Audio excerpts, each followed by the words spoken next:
what's going on, guys? Denise Ruiz here, again reporting from NYC Comic Vibe in the house. And of course, we're here to bring you all the exclusives, and your girl's gonna bring you a major exclusive for 2013, which is Beautiful Creatures. And it's a feature that's gonna come out in February. And of course, it has a little darkness to it and a lot of excitement. And we just finished wrapping up, so we're gonna give you the first exclusive right here, right now on Comic Vibe. Then, here are the stars. Really? We have Alden Ehrenreich. Hi, sexy. We have Thomas Mann. Tall and handsome. We have Zoe Deutsch.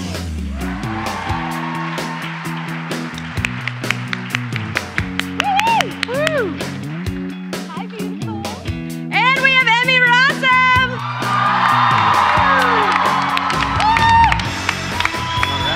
She got the red memo. And then, of course, we have the authors who are responsible for this to begin with. We have Cami Garcia and Margaret Stoll.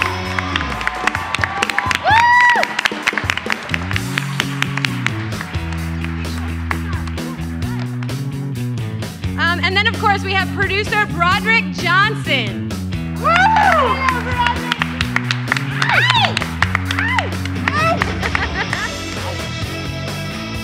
Okay, so, I mean, Emmy, you have to explain this whole claiming process. Is it painful? Is it fun? Is this thing on?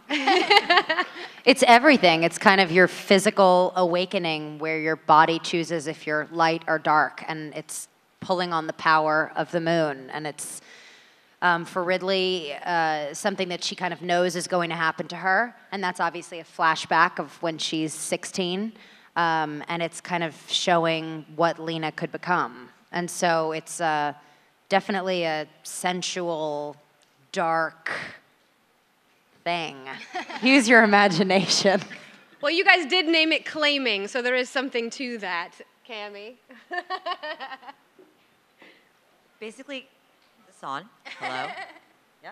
Yeah. Basically, it's called the claiming because it is the moment where you are claimed for all time, light or dark. And one of the themes of the books as well as the film is the idea that Lena wants to claim herself. She wants to make that decision for herself. She doesn't want it to be made for her. And now, if you guys had a decision to make, would you rather be sort of a dark caster or a light caster? Well, Cami actually is a dark caster. In this writing partnership, I'm the light caster, she's the dark caster. That's how that's worked out. It works for us. There's fun on both sides, I suppose. Yes. Do you guys have questions for these guys? Yeah? Who's got questions? Are there people up at the microphones? Come on up to the microphones if you guys have questions. There's one in each aisle. Can this please put on, please? It's off. Yo, yo, yo. Hey, yo. Carrie, Yo, looking yo, yo. beautiful. Oh, thank you very much. You too, Emily. Oh, thank you. Well, my name is Anthony, right here from New York City. Woo. All right. Giants all the way, baby. My question is to Emmy, do you have read the books yet before researching? Did some little research, yes or no? Yeah, I knew of the franchise before I went to audition for the film, but before my audition, which was a 15-page scene, which I love the character so much, I basically recited the 15 pages for 2 days straight leading up to the audition. And I kind of powered through the first 3 or 4 books before the audition. So yeah, I was well versed in my caster lingo before I walked in the room. Thank you, Carrie. Thank you, Emily. Love you. They love you back. Who's next? I'm Taylor from Pennsylvania, and I was wondering if the girls' powers, if they had anything similar to the Avatar, like Aang and Korra, if they're like similar in any way. Well, Well, Aang and Korra are completely awesome, so I'll take that as a huge compliment. So go you. But yeah, they are Earth air. I mean, she's what's called, the kind of caster she is a natural, so she does have, similar to Aang, elemental powers. But the kind of caster that Emmy is a siren, and she can make people do, think, or see anything she wants, especially men. Yes. I bet that power comes in handy. Yeah, Emmy has that power too. Yeah. Who's next? Hi, my name is Jamie. I'm from New Jersey. My question's for the actors. I'm assuming all of you or most of you have read this series. So after reading it, what were you most excited to actually act out in what scenes? I didn't. I got the part at 8 in the morning and was in a car on my way to the airport at 4 in the afternoon. And then we had to shoot a week later. So I kind of didn't have a lot of time before we started shooting. So I was reading the book throughout doing the movie.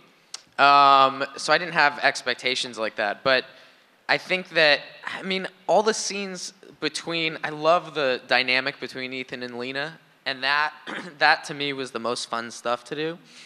Not just the kissing, but the courtship and what's in the book and what Richard really created also is this dynamic of this relationship. It's not just about this guy and girl who just love each other unconditionally and are fighting external things. It's also the struggle that happens between them and how the relationship is actually difficult for us, and we get in fights and we love each other, so we yell at each other and all this stuff. And that's what I really like most about it. It's a real relationship, and it's a real thing about two real people dealing with things that are really extraordinary. Thank you. You're welcome. Hi, actually I have 3 things. One is to that guy in the back who keeps on yelling, can you please quiet? You're really starting to bug me. Second of all, Fight. Violence. To whoever said that thing, so I'm good. Second. Shut the hell up! No, seriously.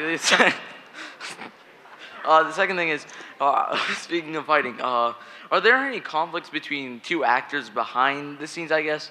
Are there any actors who have, since you mentioned it? We hated each other. Alice Everybody hated Englert each and I would fight every day about which girl got to kiss the boys. Yeah. It was vicious in the makeup trailer. We played rock, paper, scissors. That didn't happen. Third thing is, to the director, what editing software do you use for this film?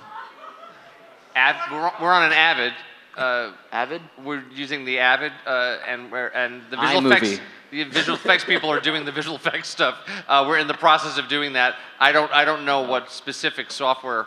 I'm sorry, I don't know. Nah, it's okay. You don't need software when all it's I tell them real. is I want it to be this. I want it to look like this. Can we have this turn into that and this? And they go, well, this is how that'll work. And then we go back and forth creatively about it, but I don't know how it actually happens. It's just kind of magic. Okay. That's appropriate. Well, thanks for answering my questions. So I'm trying to. I'm sorry, I'm an idiot when it comes to this. Go ahead. This question is for anybody up there. What was your favorite part in the movie?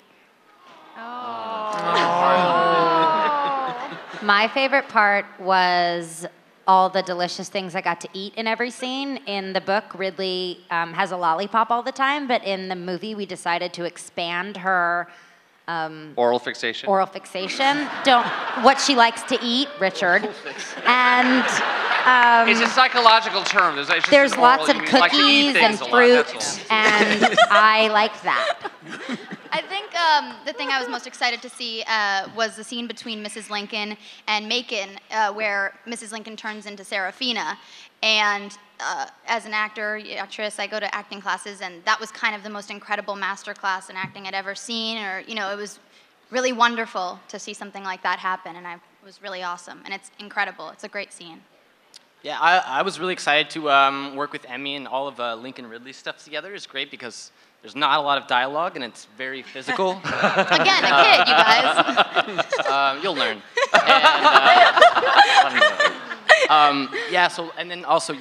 Like Emily. My name is Zoe. Like what Zoe we said. We just worked together for 2.5 months. I was excited that Emma Thompson was playing my mom. That was like a dream come true. And so it was a challenge just to hold my own and be in the same room with her while she was in front of the camera. And she's just great and very smart, and it was great to listen to her stories.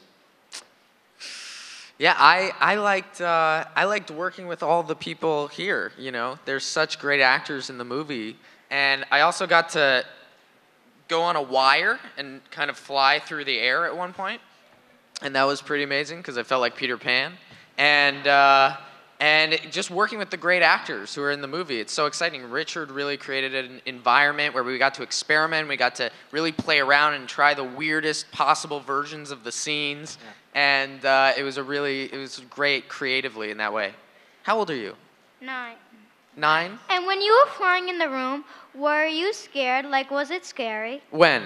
On the wire. In the part where you were, when the tables were flying around the chairs. No, this is a lot more scary.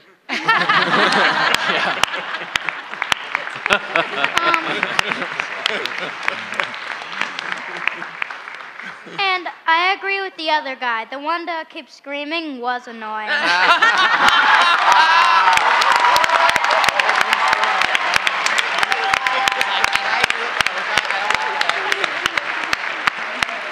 actually want to know from the authors, Cami and Margaret, now that you guys have seen this sort of come to life on the big screen, do you guys have a favorite scene now as well? I think the scene between Mrs. Lincoln and Macon, between Jeremy and Emma, is remarkable. But honestly, all of the actors and actresses that are up here, the young people, I can say that because I'm old, the young people that are in the movie are amazing. And Alice included, although she is not here. But they're really amazing. I think people are going to be blown away, right? Yeah, one of my favorite things is the director, Richard. His dialogue is so funny. He writes teenagers so well, and I think sometimes you're better at it than we are.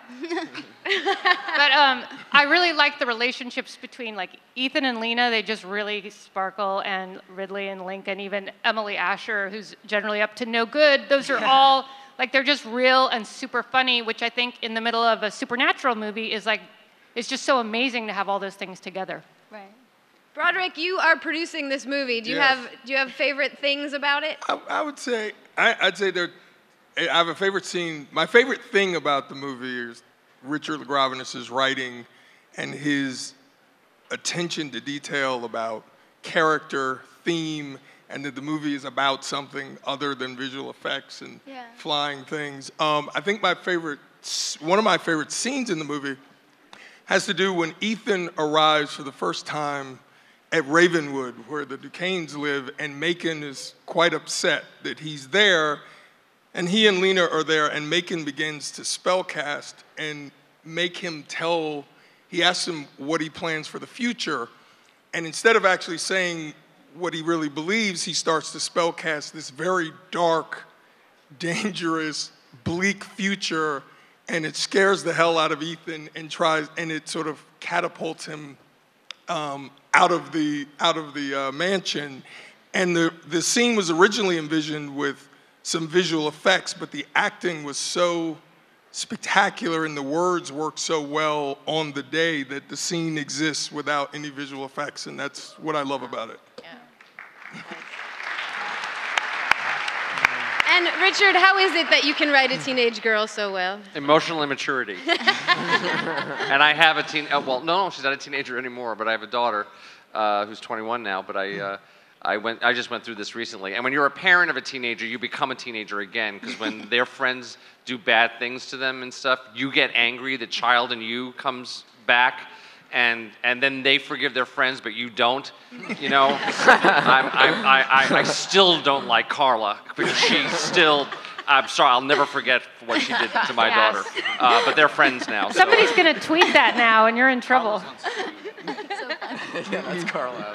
Yeah, Carla was back there screaming earlier. I don't trust her. I'm sorry.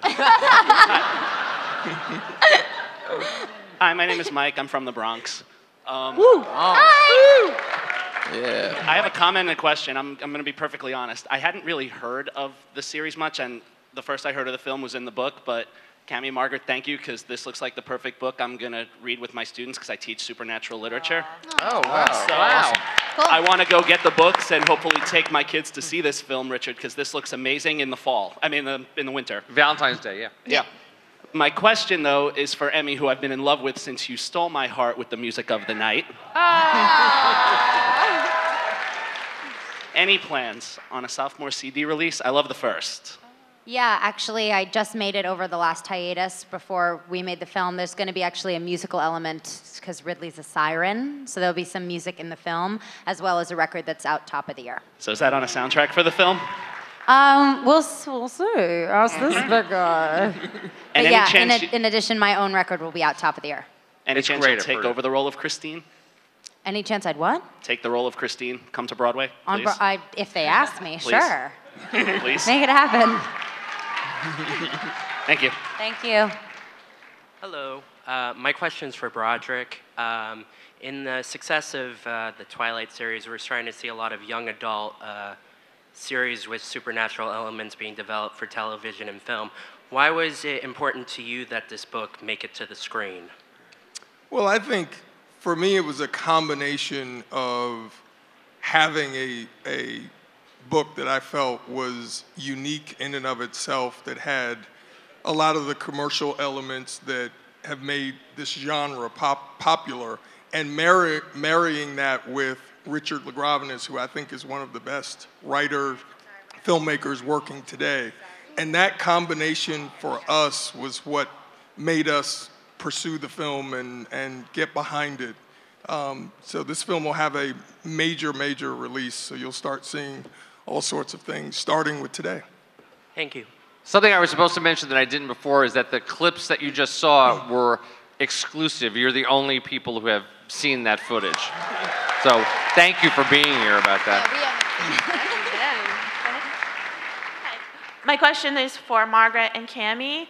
As writers, how hard was it for you to let go of your creation and let Richard take over to make this? It was actually really easy. The books are kind of like our thing, and the movie is his. I always say, like, I'm not going to do open heart surgery tomorrow. I don't know anything about screenwriting or directing, and he is the best. And we just felt like it was in good hands from the beginning, because we actually had Richard before the book even came out in stores. Yeah. There's a writer who's famous for saying watching your book be made into a movie is like watching a bowl be made into a bouillon cube. And we didn't actually have that experience at all. We had sort of a kindred spirits meeting with Richard where we were like, man, this is our guy. He gets us, he gets the book, he loves it and takes it as seriously as we do. And we really we gave him carte blanche from then on because we love this guy. Oh, cue that. I do. I think you guys, we are out of time, but I want to thank you all so very much for coming out. Thank you so much. Thank you. And please give it up for our cast and crew and writers and authors and producers. And please remember that Beautiful Creatures is coming out February 13th, 2013. Thank you.